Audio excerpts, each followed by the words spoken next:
আপনি মানে থানায় যে শাহবাগ থানায় যে ওসির সামনে যেভাবে তাদের যে আচরণ উদ্ধত্তপূর্ণ আচরণ যেভাবে কথাবার্তা বলা, এটা কি সমাজ ব্যবস্থা? আমার তো মনে হচ্ছে আমরা ডে বাই ডে সে আইএমের জাহালিয়াতের যুগে চলে গেছি। আপনার বাচ্চা সেফ রাখলে আপনার মেয়ে দেশে গেল, আপনার মেয়ে দেশে গেল, এরকম একটা ঘটনা আপনার মেয়ের সাথে ঘটলো, ওই মেয়েটা কিভাবে রিয়েক্ট, সে তো চিন্তাই করতে পারবে না যে আমার ড্রেস আপ নিয়ে আরেকজন অ্যাটাক করে কথা বলবে, পার্সোনালি অ্যাটাক করা। সমাজে অনেক ইস্যু আছে। এই যে আপনি বলেন এই যে বিভিন্নভাবে বাচ্চারা ধর্ষিত হচ্ছে, মহিলারা যেতে পারছে না রাস্তায়, বিভিন্ন ধরনের ক্রাইম হচ্ছে, এই যে বিভিন্ন আমাদের দেশে হাজারটা প্রবলেম আছে, ওই দিকে আমরা ফোকাস করি না। সমাজ এবং সোসাইটি দুটা সমাজ, ঘর হচ্ছে একটা ছোট আকারে, আর সোসাইটিটা কতগুলি ফ্যামিলি মিলে একটা সমাজ। তো বৈষম্যটা কিন্তু আমার ঘর থেকে শুরু হয় সবার প্রথমে। যে নারীদের যে বৈষম্যতাটা একটু আগে এটা নিয়ে আলাপ করছিলেন সবাই, যে ওই যে ছেলে মেয়ের যে বৈষম্যতা, ঘর থেকে একটা মা দেখবেন তার বাচ্চাকে মানে মেয়েকে বড় করছে, একটা তার হাতে পুতুল খেলা দিয়ে ঘর কন্যার কাজ থাকে শিখায় ছোটবেলা থেকে বড় করছে। হ্যাঁ, কিভাবে ঘরকন্নার কাজ করতে হবে, ছেলেকে নিয়ে চিন্তা করে পড়াশোনা সর্বোচ্চ সুবিধাগুলো দিতে। আমি অনেক এডুকেটেড মাকেও দেখেছি। মানে ছেলে এবং মেয়ের মধ্যে যে একটা বৈষম্য, এটা সোসাইটি থেকেই শুরু হয়।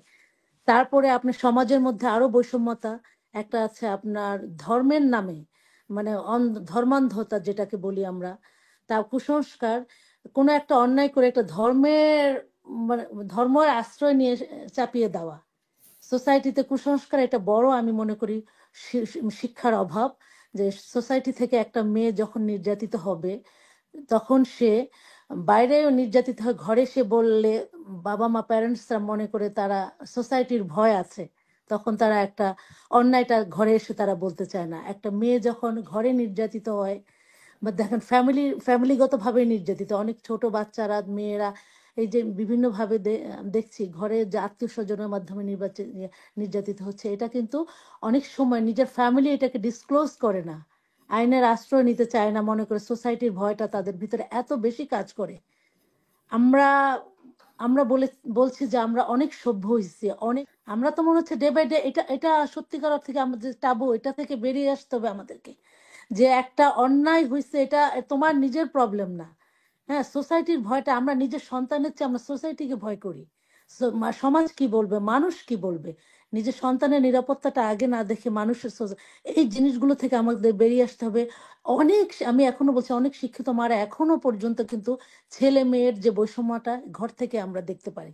তারপরে যখন সোসাইটি থেকে এই যে বিভিন্ন ইফটেজিং এর শিকার হয়, যে কিছুদিন আগে ঢাকা ইউনিভার্সিটি থেকে সত্যিকার অর্থে যেটা ওই যে আপনার ওড়না পরে নাই, এই রিসেন্ট ঘটনা যেটা ওড়না পরে নাই মসজিদ থেকে, হ্যাঁ ওড়না ঠিক পড়েছে ঠিক মতো পড়ে নাই, কিন্তু তার কারণে মানে এই তাকে যে এই মেয়ে ঢাকা ইউনিভার্সিটিতে পড়া মেয়ে, তার ফ্রেন্ড ছিল সাথে, তারা দাবি করছে সে বয়ফ্রেন্ড হোক আর ফ্রেন্ড হোক, এটা নিয়েও তারা বিভিন্নভাবে বিভিন্ন মন্তব্য করেছে। ওই ছেলেকে অ্যারেস্ট করা হয়েছে, সেখানে যেও তৌহিদি জনতা যে তার তার এগেনস্টে ওই তাদের ধারণা হচ্ছে তারা ইসলাম প্রচার করছে, ধর্ম প্রচার করছে, যার কারণে ভালো তাকে টিচ করার জন্য ভালো ধর্মের এগেনস্টে সে মেয়ে যাচ্ছে।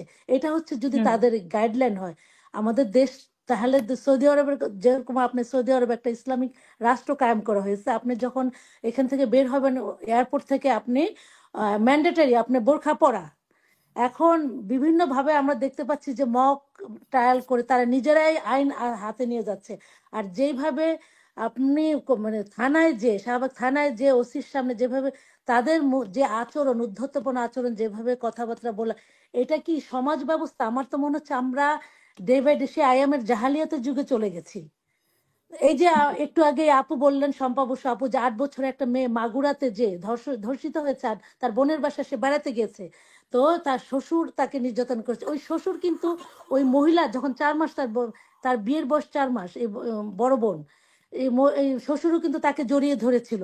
ওই মেয়ে কিন্তু ভয়ে, সমাজের ভয়ে, তার ফ্যামিলির ভয়ে তার বাবা মাকে এটা ডিসক্লোজ করেনি, বিকজ এখান থেকে যদি তার ডিভোর্স হয়ে যায়, চলে যায়, সমাজ তাকে বলবে যে 3 মাস হয় না বিয়ে হয়েছে, তুমি এখন চলে আসছো কেন? প্রথমত এই ভয়ে সে প্রথম মুখ খোলে নাই। আজকে যদি প্রথম সে মুখ খুলতো, সে যদি সামাজিক নিরাপত্তাটা থাকতো, অর্থনৈতিক নিরাপত্তাটা থাকতো, আর তখন কিন্তু সে ভোকাল হইতো। আর যেহেতু তার হয়তো বা পড়াশোনা তার নাই সেরকম, সে জানে না তার বিচার ব্যবস্থাটা কত দূর পর্যন্ত যেতে পারে।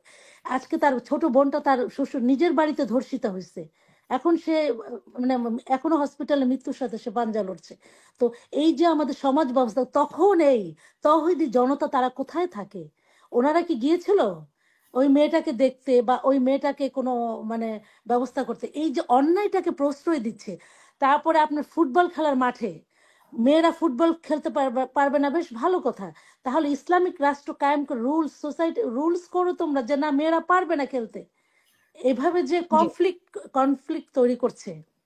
তো এই জিনিসগুলো যেভাবে একটা বিচ্ছিন্ন ভাবে বিভিন্ন জায়গায় সন্ত্রাসী তা কার্যক্রম চালাচ্ছে, এখানে কিন্তু আপনি দেখবেন, অ্যাকচুয়ালি আমি কিন্তু কোনো ধর্মের এগেনস্টে কথা বলছি না, হিউম্যান রাইটস, মানুষের একটা মেয়ে, আপনি চলছেন, আপনি আপনার নিজের মতো করে আপনি যাচ্ছেন, আপনি ওড়না পড়লেন পড়লেন না, আচ্ছা ঠিক আছে, এটা যদি তোমার উপর দায়িত্ব দেওয়া হয়, বিচারের ভার তোমার, ওই আইন না, তো তোমার আপনি যে হাতে তুলে এখানে নেওয়া। আছেন, আমাদের দেশে কি হতো, আমরা যে তিনজনে যে দেশে আছি, এই দেশে যদি এরকম ভাবে বলা হতো যে আপনি আপনার ওড়নাটা ঠিক করেন, বা ধরে যদি ঠিক করে দেওয়া হতো, তাহলে মানে সেই বিচারটা কি কি হতো? হতো? আর আপনার বাংলাদেশ। আপনার বাচ্চা সেফ রাখলে, আপনার মেয়ে দেশে গেল, হুম। আপনার মেয়ে দেশে গেল, এরকম একটা ঘটনা আপনার মেয়ের সাথে ঘটলো, ওই মেয়েটা কিভাবে রিয়েক্ট, সে তো চিন্তাই করতে পারবে না যে আমার ড্রেস আপ নিয়ে আরেকজন অ্যাটাক করে কথা কথা বলবে। বলছে, কিন্তু এখানে আর তো সে সেই জেল থেকে জিনিসটাকে বের হওয়ার কথা আরো না, কিন্তু আমাদের 10 জন যে একদিনেই সে বের ইভেন হয়ে গেল। আমি দেখেছি যে, আপনি দেখেছেন কিনা সে থানায় যে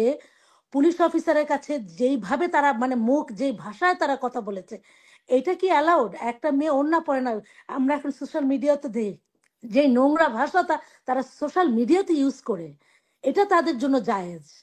এটা একটা মেয়ে খারাপ ভালো সেটা জাজ করার দায়িত্ব তার একার না, সোসাইটির। তাকে সে দায়িত্ব দেওয়া হয় না পুরো সোসাইটি, সে নিজে। ইভেন দেখবেন আপনি মাওলানা, এই যে দেন আজহারি সাহেব বক্তব্য দেয়, তার পিছনে আব্বাসী সাহেব যে তাকে কাফের টাফের বলে সম্বোধন করে, আবার আব্বাসী সাহেবকে আরেক হুজুর মূর্খ করে। তারা নিজেদের ভিতরে যেভাবে কাদা ছোড়াছুড়ি, তারা এক একজন স্কলার হয়ে তারা হুম। যেভাবে কাদা ছোড়াছুড়ি করে, তো তাদের কাছ থেকে মানুষ কিভাবে মানে তারা যে ধর্মের মানে বাণী ছড়াচ্ছে, হুম। ধর্ম, তাদের কাছ থেকে আমরা কি আশা করব? তাদের কাছ থেকে তারা তারা যদি নিজেরা নিজেদেরকে নিজেদের মধ্যে এভাবে লাগালাগি করে, যেভাবে ওয়াজ মাহফিলে যেই নোংরা ভাষা তারা ইউজ করে একজন আরেকজনের এগেনস্টে, হ্যাঁ, এই স্কলার ব্যক্তিরা এটা করে। আর এই যে আপনার তৌহিদি জনতা বলেন, তাদের ভিতরে তো আরো মারামারি ছড়াছড়ি কাটাকাটি, যেভাবে একজন আরেকজনের বিরুদ্ধে বলে, আপনি কোন কার কথা আপনি শুনবেন? আপনার এখানে তাবলিগ জামাত আছে, তারপর অনেকগুলি তাদের যে মাঝা বিভিন্ন ধরনের মাসালা তারা দিচ্ছে। তারা ধর্মটাকে, তারা ইসলামটাকে তারা ইউজ করে, যখনই তাদের প্রয়োজন তারা ধর্মটাকে ইউজ করে। ইসলাম ধর্ম যদি মানে তারা ধর্ম তোমাকে বলে নাই এভাবে এভাবে সমাজে অরাজকতাকে সৃষ্টি করো, বৈষম্য সৃষ্টি করো, ধর্মের দোহায় বিভিন্ন ভাবে তোমরা গাইডলাইন দেখে তোমরা সমাজকে আম, ইয়া করো, কিন্তু এইভাবে মানুষকে হ্যাসেল করা, হ্যারাস করা। ওই যে আবার দেখলাম যে পরিমণি এক জায়গায় গেছে, আপনার ফিতা কাটবে, ওপেন করবে, ওইখানে তাদেরকে যেতে দেয়নি, ফাইনালি সে যায় নাই, তাকে ছাড়াই করেছে। তো এই যে জিনিসগুলা পার্সোনালি অ্যাটাক করা, সমাজে অনেক ইস্যু আছে। এই যে আপনি বলেন এই যে বিভিন্নভাবে বাচ্চারা ধর্ষিত হচ্ছে, মহিলারা যেতে পারছে না রাস্তায়, বিভিন্ন ধরনের ক্রাইম হচ্ছে, এই যে বিভিন্ন আমাদের দেশে হাজারটা প্রবলেম আছে, ওই দিকে আমরা ফোকাস করি না। কিন্তু আমরা পড়ে আছি কোথায়? মেয়ে, কোন মেয়ে ওড়না পড়লো না, কোন মেয়ে রাস্তায় কোন বয়ফ্রেন্ড নিয়ে চললো, কোন মেয়ে করলো। আমরা তো মনে হচ্ছে যে আমরা দিন দিন আমরা আরো পিছাচ্ছি। আমরা মনে হচ্ছে বাংলাদেশ, আমরা সেই আইয়ামে জাহালিয়াতের যুগে 100 বছর আমরা পিছিয়ে যাচ্ছি। এখন আমরা যদি এসব নিয়ে কথা বলি, আমাদেরকে কি বলা হবে? বলা হবে যে আমরা ইসলাম বিদ্বেষী, আমরা ধর্ম হুম। বিদ্বেষী, আমরা হুম। ইসলাম, তারা ইসলাম রক্ষা করছে, তারা অনেক এটা কি ধন্যবাদ। ইসলাম রক্ষা করছে না? ইসলামের ছায়াতলে ইসলামটাকে তারা ধ্বংস করছে। মুসলমানদেরকে তারা দেখবেন যে আমাদের দেশে বাংলাদেশে আগে কি হতো, একটা নাটক আপনি দেখছেন, একটা টুপি আর পাঞ্জাবি পরে যত বাজে চরিত্রগুলো আছে ওই লোকটাকে দিয়ে করানো হয়। গ্রামের একটা মোড়ল, গ্রামের একটা তাকে দিয়ে, একটা টুপি আর মাফলার পরে তাকে দিয়ে যত আপনি অন্যায়গুলো করবেন করে ইসলামের ছায়াতলে তারা। তারপরে আবার কি করলো দেখেন, ওই যে যেই ছেলেটাকে, কালকে রিসেন্ট ঘটনা, তাকে থানা থেকে বের করে নিয়ে এসে তৌহিদি জনতা তাকে হাতে কোরআন শরীফ নিয়ে তাকে সামনে তাকে মিছিল ফুলের করছে। মালা টালা তো দিয়ে তারকে বরণ এটা করে এটা নিয়ে কি কোরআনটাকে তোমরা ব্যবহার করে তার হাতে কোরআন দিয়ে কি তারা প্রমাণ করতে চাইছে? জি। ইজ ইট ওয়ে টু সংস্কার? এটা কি আমরা কোন সোসাইটিতে আমরা বসবাস করছি? অসংখ্য ধন্যবাদ আমাদের আপনাকে। আমাদের নিরাপত্তাটা কোথায়? একটা বাচ্চা মেয়ে যেখানে নিরাপদ না, এখানে একটা মেয়ে আপনি রাত্রে 12টা 1টা আপনি রাস্তাঘাটে চলতে পারেন না, আপনি নিরাপদ না। আপনি এখন কোথায়? সে আজকে গত 15 বছর আগে থেকে একটা মেয়ে ধর্ষিত হলেও ইভেন অনেক ঘটনা আপনার আপু আরো ভালো জানবে। আপনার হাজবেন্ড নিয়ে ঘুরতে গেছে, হাজবেন্ডকে ধরে ওইখানে সে নির্যাতিত হয়েছে। তো এই ধরনের হাজার হাজার ঘটনা, কেউ পলিটিক্যাল শেল্টার পাচ্ছে, কেউ সামাজিকভাবে শেল্টার পাচ্ছে, কেউ ধর্মের দোহাই দিয়ে ধর্মের নামে বলতেছে আল্লাহু আকবর করে, মানে ধর্মের জিহাদ ঘোষণা জি। করতেছে। তারা ওপেন অসংখ্য মানুষকে ধন্যবাদ আপনাকে। মারার জন্য তারা নিজেরাই তারা তৈরি করে ফেলে। কোরআন হাদিস তারা নিজের মুখ থেকে তারা বানায় ফেলে। তো এইটা তো আমরা এইসব দেশে হলে কি হতো বলেন? জি, অসংখ্য ধন্যবাদ।